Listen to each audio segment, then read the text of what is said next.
a car company from keeping a dangerous safety defect for a decade in the future from being public.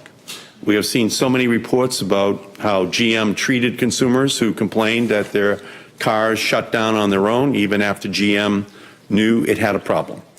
At the time that Benjamin Hare was killed in a Pontiac G5 in December of 2009, GM had conducted 5 internal studies into the ignition switch problem, but GM still told his mother that the accident wasn't related to a safety defect.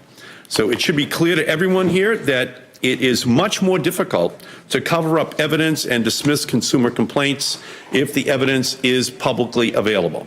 That is why I introduced the Early Warning Reporting System Improvement Act, along with Senator Blumenthal, to greatly increase the information made available to the public about potentially defective vehicles. Our bill calls for automobile companies to automatically provide NHTSA with copies of the documents that first made them aware of a fatality involving their cars, and for NHTSA to make those documents available to the public.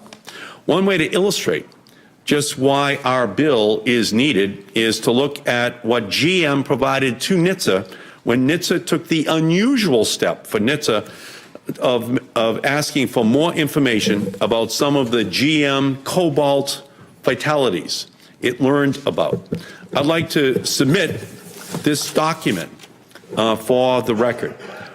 This is a document tracking this relationship between GM and NHTSA on the cobalt issue.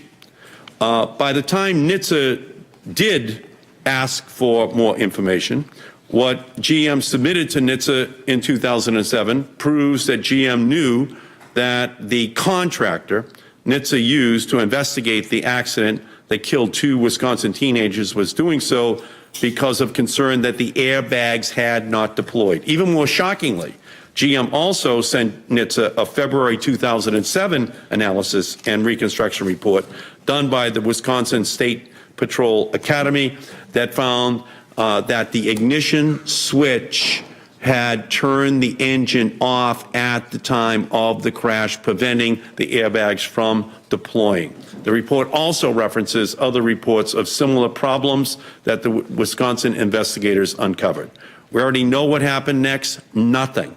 NHTSA didn't begin a defect investigation. GM didn't recall the vehicles, and these documents remained secret for years. They are being released publicly for the first time today, this report that I have in my hand. If they had been automatically provided to NHTSA, and if NHTSA had made them public, consumers or auto safety experts could have identified these defects much sooner and prevented additional deaths and injuries. Secretary Fox, will you support the language that Senator Blumenthal and I are asking to require the documents that first alerts automakers to a fatality involving their vehicles be provided to NHTSA and made publicly available?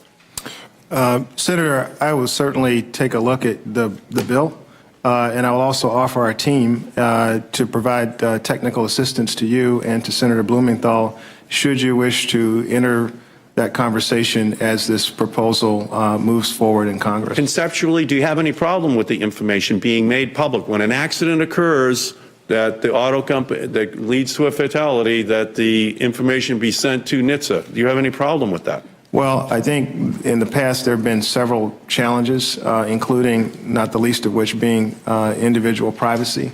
But you know, I think there's some promise to what you're proposing, and I would offer what I've just said, technical assistance, and I'll take a look at the bill. If the privacy issues are overcome and it's just generic information that's passed on, would that then alleviate your concern, and could you then support? I understand what you're driving at. I think it's a laudable goal. I look forward to taking a look at the bill. So you're not making a commitment? I'm not making a commitment right now. Okay. Well, I think obviously here that we've had a huge problem at NHTSA and we've had a huge problem in the auto industry. If this information had been made public, we could have avoided this entire mess that GM is going through right now. And I just think it's imperative for the administration to provide this information from the auto industry to NHTSA so that it is there in the public domain, so that we can avoid this catastrophe, which is affecting hundreds, if not more, families all across our country. And I just think that we cannot allow automakers to keep the very same accident report details secret in the future. And I just wish that we were hearing a more affirmative answer from the administration on this. I just think that we cannot go through this whole situation and not have an answer by the American people. I thank you, Mr. Chairman. I thank you, Senator Markey, and you can include me in that group. Thank you. Senator Fisher.